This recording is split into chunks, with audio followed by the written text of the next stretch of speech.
This episode is sponsored by SmartVestor. Connect with an investing pro for free at RamseySolutions.com/invest. You're listening to Ramsey Everyday Millionaires, where we talk investing, retirement, building wealth, and outrageous generosity. James is in Fort Lauderdale. Hi, James. How are you? Hey, guys. Thanks a lot for taking my call today. Sure. So my question is, I'm a W-2 employee. I've been pretty bothered by the amount of income tax I pay. I've been investing into a Roth 401k because of your teaching. Mm-hmm. My company does match 3% of the 6%. Good. But I feel it makes sense to do a traditional 401k for the tax savings and invest the difference of the savings into a backdoor Roth IRA. But I wanted to see what your thoughts are on that. Well, the math doesn't hold up. Okay. Let's just take a simple example. Okay. I'll just make up, and I'm not you, but let's just use an example. Okay. If you save $100 a month from age 25 to age 65 in a decent series of growth stock mutual funds, you'll have somewhere around $1 million. Okay.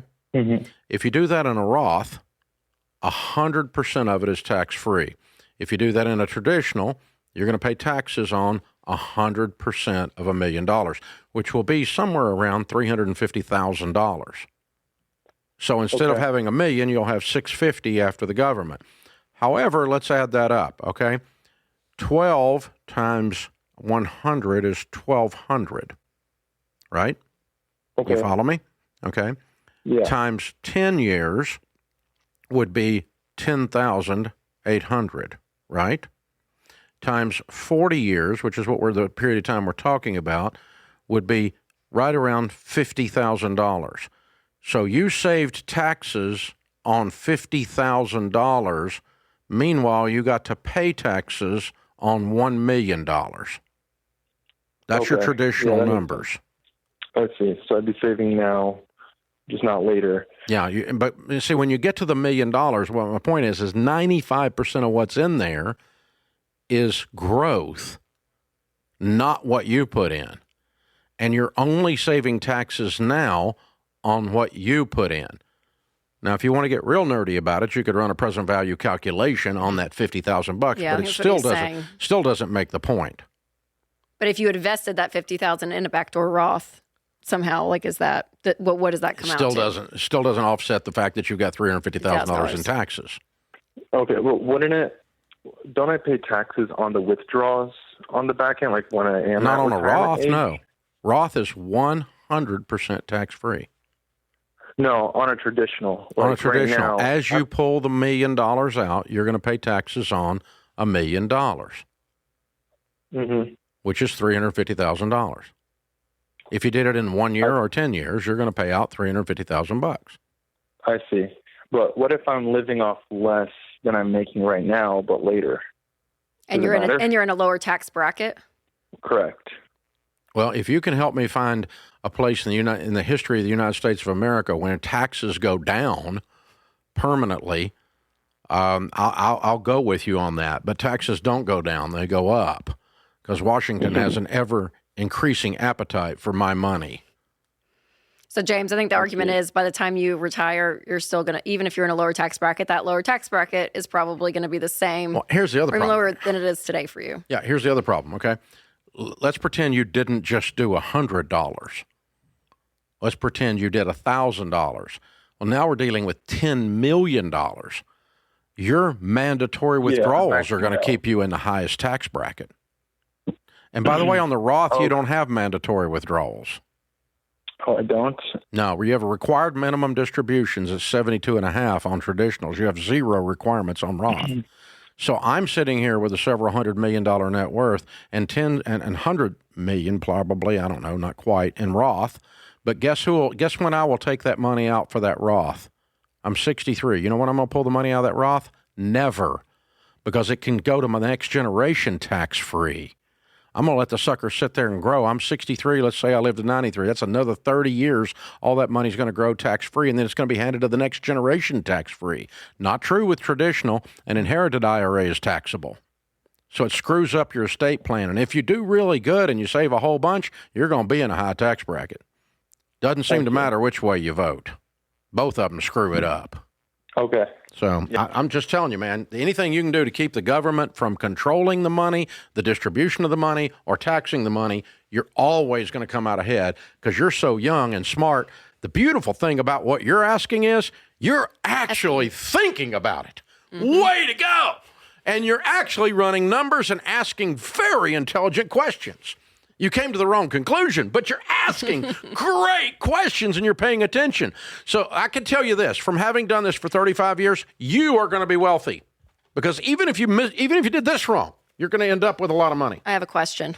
For the average listener out there that's not going to build a massive company and not going to have your income. Okay. Right? They're more just like, yeah, I'm going to retire. And I am going to use the money, but I'm actually going to retire, and that's my retirement plan is to use that money. Okay. I'm not saying this me to your money. I'm saying the average person out there. So talk that out, right? Okay, let's say you got a $5 million. So you do get. So you got a $5 million net worth. Yeah. Or a $2 million net worth. But here's the thing: if you start at his age, it's going to be difficult for him to not end up with $5 million because he's paying attention. Yeah. Okay. Yeah. So totally. Yes. But anyway, a lot of people, power of compound interest is magical. Yes, I mean, it's amazing. So anyway, but your point is, let's say we talk about our typical millionaire, and they've got $1.5 million net worth between 401k and Roth, $600,000 house, and they got $800,000, $900,000 or whatever in their Roth IRA, and they're going to start drawing it out. Now, what's your question about that? Yeah. So when you were saying, yes, you're still going to be paying taxes on it. I mean, the argument still stands when you just went. You're not going to pay taxes on it.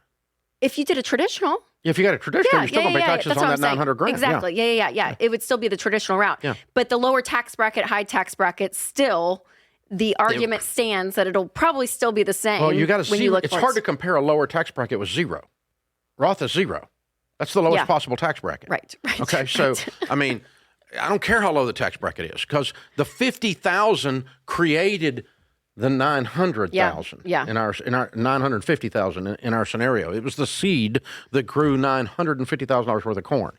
And so what's it you end up with because of compound interest when you start in your 30s or 20s particularly is 95% growth in your nest egg when you get there. Yes. So how that growth is taxed really matters. And here's the other thing. It's probably even then not going to draw it all down. So let's say you got $900,000 and you live off of 10% of it and it's growing at 12%. Okay, so 10%'s $90,000 a year. You're going to live on $90,000 a year and never touch the nest egg. So that 900 is likely passed. Yeah.